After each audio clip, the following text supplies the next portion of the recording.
আজান হলে ওযু করে মসজিদে যাও, একামতের সাথে তুমি নামাজ পড়ে নাও।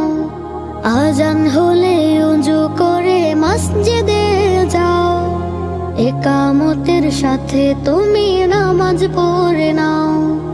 এই দুনিয়ার মোহে পড়ে নামাজ ছেড়ো না, নইলে কঠিন শাস্তি থেকে রেহাই পাবে না।